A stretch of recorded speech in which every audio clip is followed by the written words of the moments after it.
What's going on? Facebook, Twitter, LinkedIn, Snapchat, Instagram. Let's not forget our friends and loved ones at YouTube.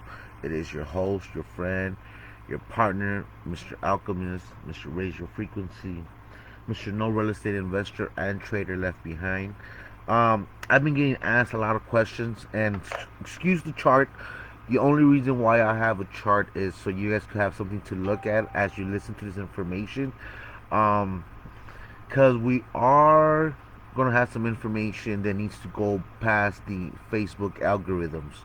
Um, so people have been asking me about debt validation. People have been asking me about the redemptionist process, the movement, and we have been working on something to bring to you guys.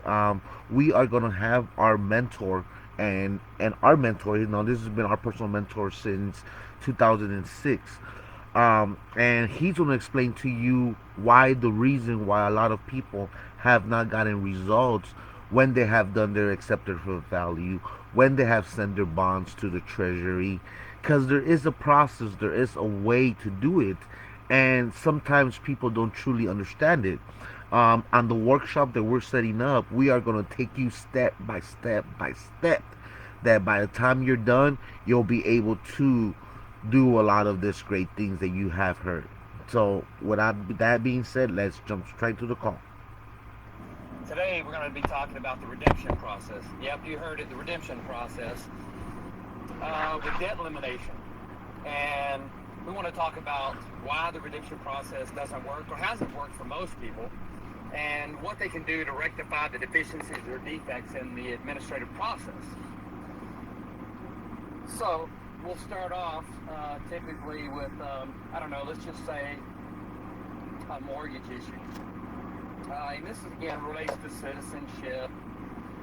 It relates to, DMV accounts, any types of debt, student loans, credit cards, you name it.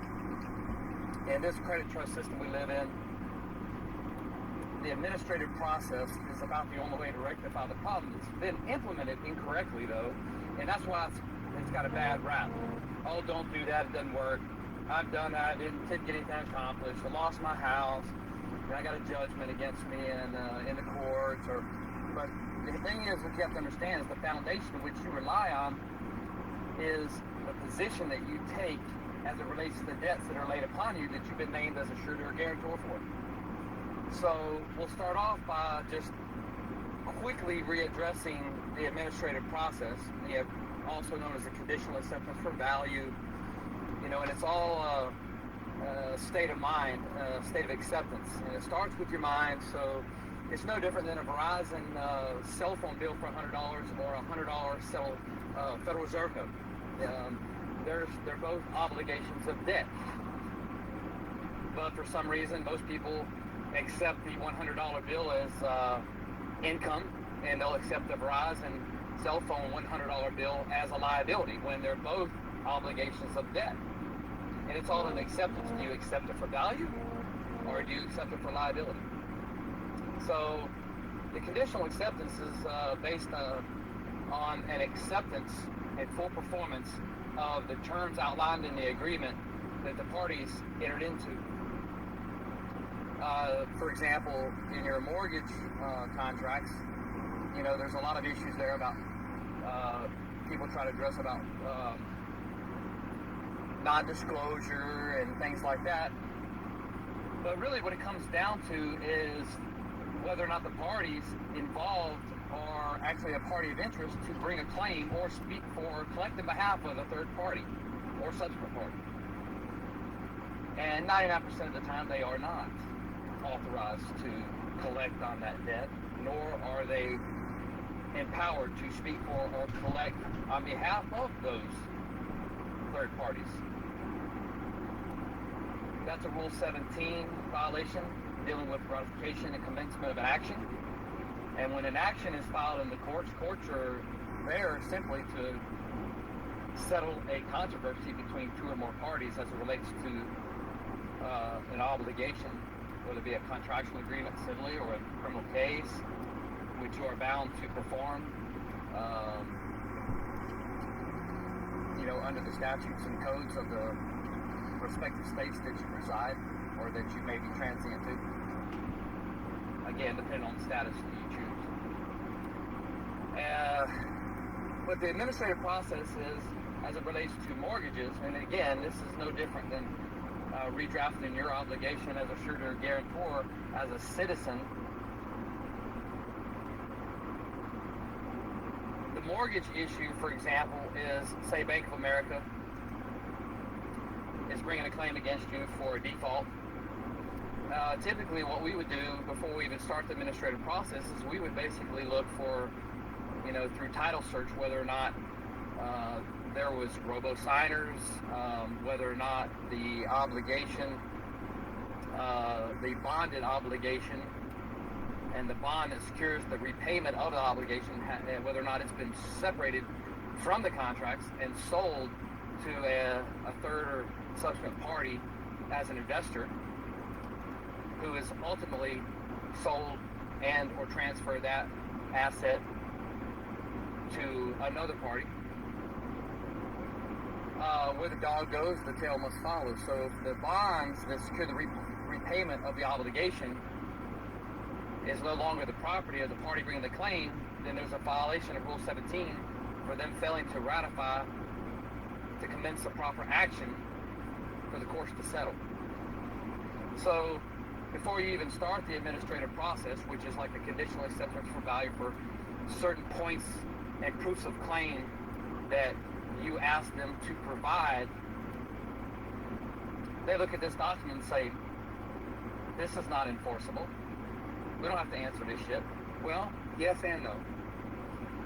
No, if you're not going to follow through with the administrative process correctly, I might add, just because you've done the conditional acceptance for value and the opportunity to cure their fault of non-response on that first filing, and through your default and certificate of protest,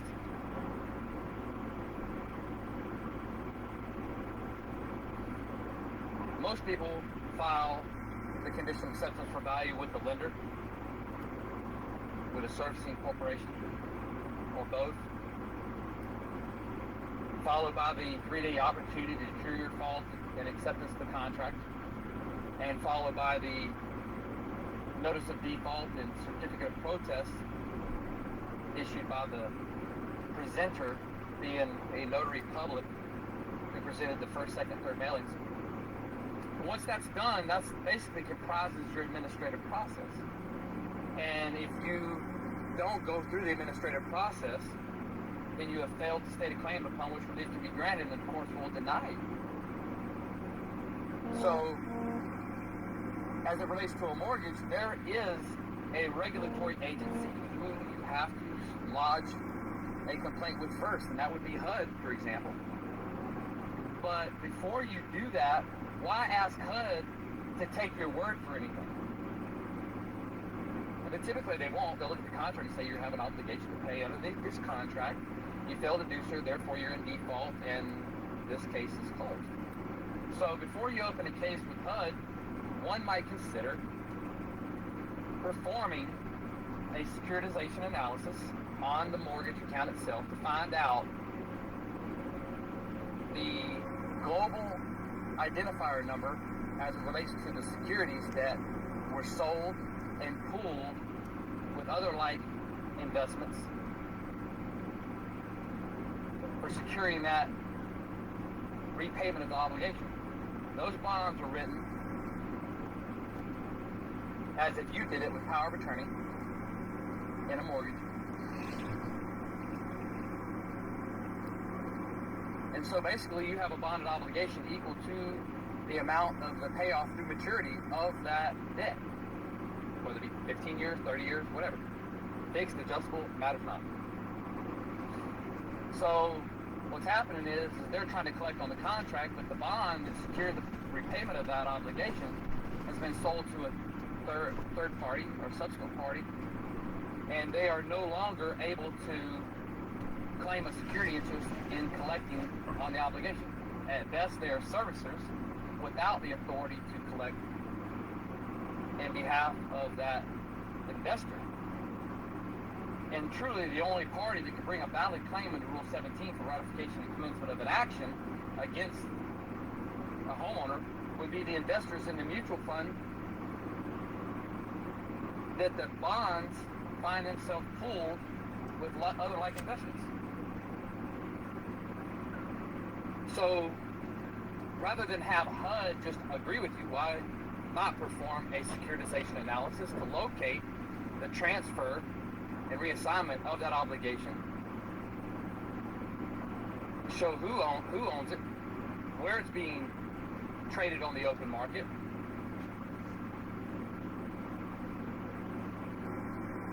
and use that as your administrative process versus the conditional acceptance value. Simply, it could be, instead of all these points, proof of claim, you could simply say, as it relates to mortgage number such and such, did the lender,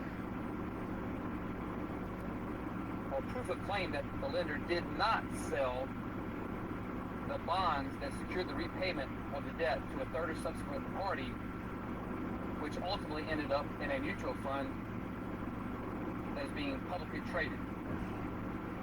1 point, one proof of claim. They can't answer it because behind the conditional acceptance for value in that one proof of claim, there is an affidavit of securitization by a securitization analyst who is basically shown through a trust indenture, a prospectus, and a pooling and servicing agreement that the party bringing the claim, the action for foreclosure, is not a party of interest. So it's a rhetorical question when you're asking the lender whether or not they transferred and sold it to a third or subsequent party, negating their authority to collect or speak for anyone else relating to the debt. So the issue has always been with the redemption process, regardless of what the nature of the redraft was, in seeking a novation on that obligation. But for those of you who don't know what a novation is, simply Google novation. Because as contracts, as it relates to a contract, there's 3 ways that contract will go away. Either one, you perform on it to its maturity, or you default on it, or you subrogate it with a new contract, which is what you're going to accomplish whenever you redraft with the CAFE. Because in the caveat there in that conditional acceptance of value will stipulate what they agreed to should they not answer. And at this point, through default, there will be collateral estoppel as it relates to their claim. But again, it is a foreign judgment that is not enforceable by the courts. Therefore, through your first, second, third mailings using the conditional acceptance for value and an affidavit with supporting documents, example, the securitization analysis, should be basically taken to the circuit court in which the property is situated and a motion for foreign judgment filed. Once that motion for foreign judgment is filed, we're going to give them an opportunity to answer that. Because what's going to happen is you've got your motion for foreign judgment. You're going to put in your administrative process through default with all the supporting affidavits supporting the petition.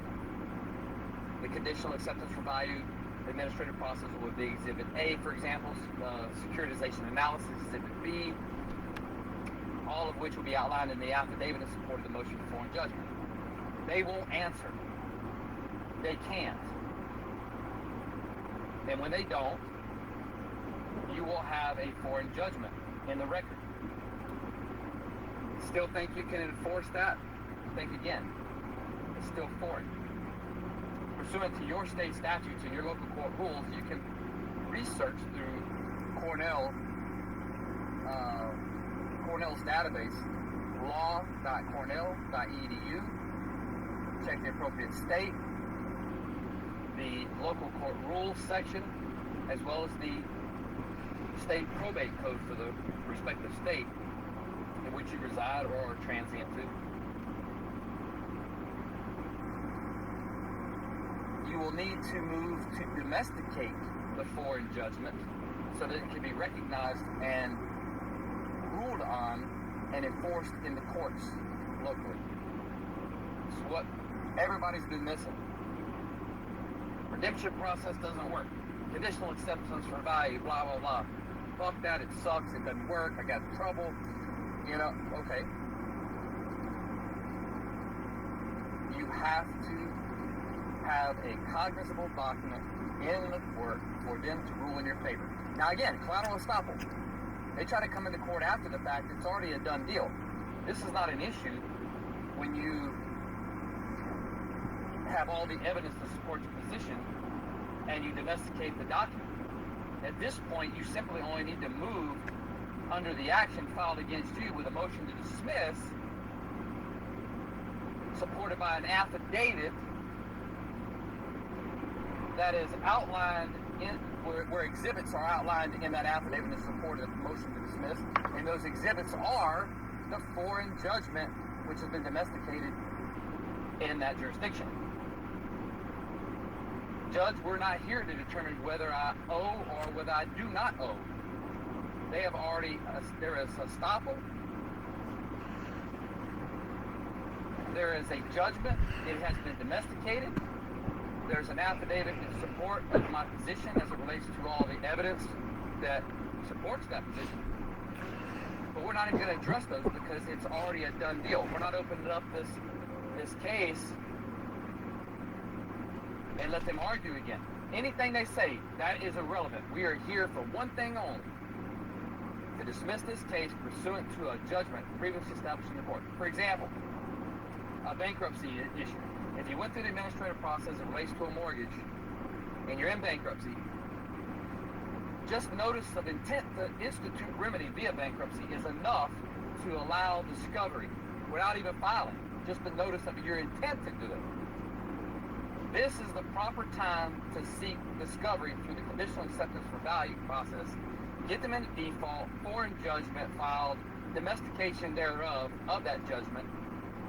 And when that's done, you basically go in, the creditor, name the creditor, let him come in and file his B-10, showing his proof of claim, proof of loss as it relates to the obligation that is claimed to be due and owing by you to him, and then do a motion to dismiss his B-10 pursuant to the foreign judgment which has been domesticated, wherein he has agreed that he is not a party of interest, and that district court will, or circuit court will,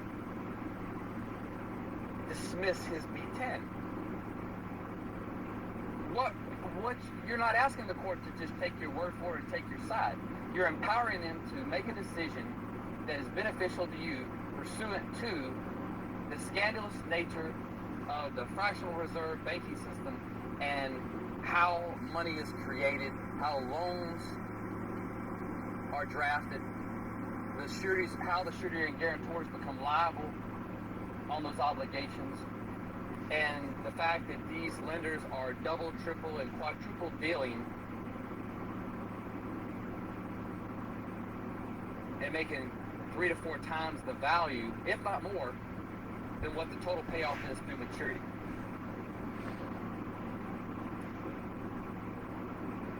When they sell the bonds that secure the repayment of the obligation,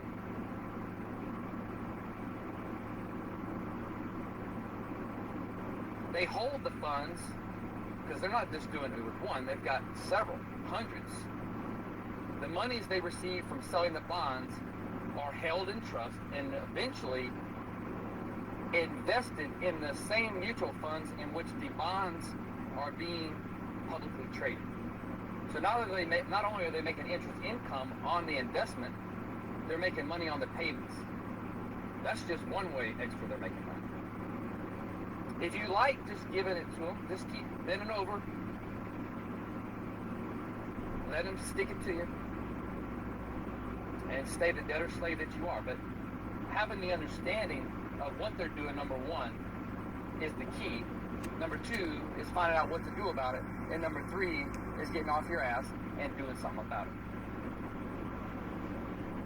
For those of you who have that mentality and have tried to utilize the redemption process and failed, it's because it was not a cognizable document that you could use to support your position.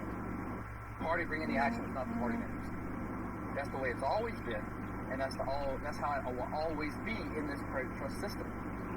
And understanding why certain procedures are not working, it's not that they don't work, it's just the administrative process through its entirety is defective or deficient to help secure evidence to support whatever action it is you choose to use to create this novation, get out of this debt. So, do the people who are promoting redemption, are they bad people? Are they snake oil salesmen? No, not necessarily. Maybe some have ill intentions, but I believe the majority do not understand, do not know how to enforce what they're doing. For example, off topic, if you believe and have discovered that the financial institution is basically holding money and interest income on a bond that belongs to you when the obligation is accelerated and accepted for value and accelerated in time to maturity and tax loss write-off, then you have a claim where you could say, okay, we paid this off and we asked for a reconveyance of title, whether it be a car, a mortgage, whatever. And when you fail to provide the reconveyance of title, then you are a delinquent creditor. And I'm going to bill you for the title. And that bill is going to be for the full value of whatever the loan value was that was bonded. If you fail to pay the obligation or if you fail to reconvey title, or in the alternative, pay me a check or money order or a bank transfer for the value of the title that you are holding as a delinquent creditor, then I will cancel the debt to you on a Form 1099-C, file it with the IRS, and do a 3949A referral form for willfully failing to file income tax on that value and those monies that you were holding. Along with a FinCEN 101, the Financial Crimes Enforcement Network Form 101, 104 for individuals and corporations. And basically it's a title kill form that lets them know that they basically are delinquent creditors. And until they pay that, once that debt's canceled, what will happen is they'll hit them with a tax bill and you'll get a treasury check for that amount. Just like debt collectors. If you have a bill and it goes to collections, well, the individual sold that obligation to someone else as a cash account. There is no contract that you have between that collection agency or otherwise. Maybe or maybe not, there was a transfer clause in the agreement allowed them to transfer the obligation. But what they're failing to tell you and what people are failing to realize is that even if they did, selling it and transferring it is improper procedure, because what they've already done prior to that is they've written it off and received a tax credit, which basically only allows the party who gave them the tax credit to come after you, which is the Treasury, the IRS, via the Treasury. So unless you get a tax bill for that obligation from the Treasury and get one from the debt collector, then it's easy to get rid of that. But again, if you buy a car from an individual and you pay it off and they don't reconvey title, you bill him for the value of the title. If possession is 9/10 of the law, 1/10 is title. So it's not about the car, it's about the title to the car. So if you don't pay that, I'll bill you. And if you do not pay it within 3 cycles of billing, I'll cancel the debt and file the 1099-C with the IRS and let them come after you for the collection. I'm going to get the treasury check. They're going to get their money back that they pay me out of your ass for not reconveying the title as a delinquent creditor. And you're going to lose your exemption until you rectify the issue. So, administratively, the defects have been lack of enforcement with anything, with any administrative process. Like a ticketing agency, the state sells the DMV accounts based on the fact that each DMV account is a speculation account. If an average ticket is $150 and you've got average 3 tickets per year per person, it's a $450 speculation account that they probably get 10% or 10 cents on the dollar. So you get $45 for every single DMV account, just as an even number for the purpose of this conversation. They get 10% or $45 times thousands of DMV accounts. And then when those bonded obligations are basically pooled and being traded on the open market, the state takes the $45 times however many contracts that they had, driver license accounts, and invest that money into the same mutual fund in which those obligations are being publicly traded. And there's insider trading going on because whenever the fund manager basically comes back and says, hey, these obligations are not performing at $450, they're only performing at like $300 because you're only getting 2 tickets on average. When I say $450, average 3 tickets, you might get 1, I might get 3, someone else might get 10, and others might not get any, but the average being 3 tickets at $150, that's a $450 speculation account. And if they're only performing at like $300 level, what do? They contact the person who sold them the asset and say, hey, look, these are non-performing assets. What do? The investor who bought it from the state, after he's contacted by the fund manager because someone else is making a claim with the fund manager, they go back to the party they got them from, the state, and say, hey, look, we bought these under the speculation that there would be $450 accounts, speculation accounts, but they're not performing. That's $150, $300 worth of performance. Bond ratings agencies are devaluing the bonds. We're losing investors. Well, what are you going to do about it? The state says, no problem. We're going to basically jack up the ticket quota. So what's happening here is they are manipulating the performance of those obligations of those speculation accounts. But if the DMV or the ticketing agency, buying through the state as its agent or its subsidiary, tickets you, the question you have to ask is, are they representing a party of interest? And the answer is absolutely not, because when they sold the bonds that were there to secure the performance of repaying or paying the obligation, should one be created, to someone else, then they've lost the right to collect that amount. So on a traffic ticket, you basically find out that the DMV account was basically sold and pooled with other like investments and being traded on the market publicly, and do a motion to dismiss supported by an affidavit outlining an exhibit, which is a securitization analysis that shows that they're not a party of interest. We're not here, a judge, he was doing 90 miles an hour in a 35. Judge, that's not true. I was doing 100, but we're not here to determine whether or not I was speeding. We're here to determine whether the party bringing the claim is a party in interest. And it's not. They're not. Get it in your head, because this is the way it's always been, and this is the way it's always going to be. And the sooner you open your eyes and realize it, the sooner you're going to start getting remedy. guys have any questions, contact me.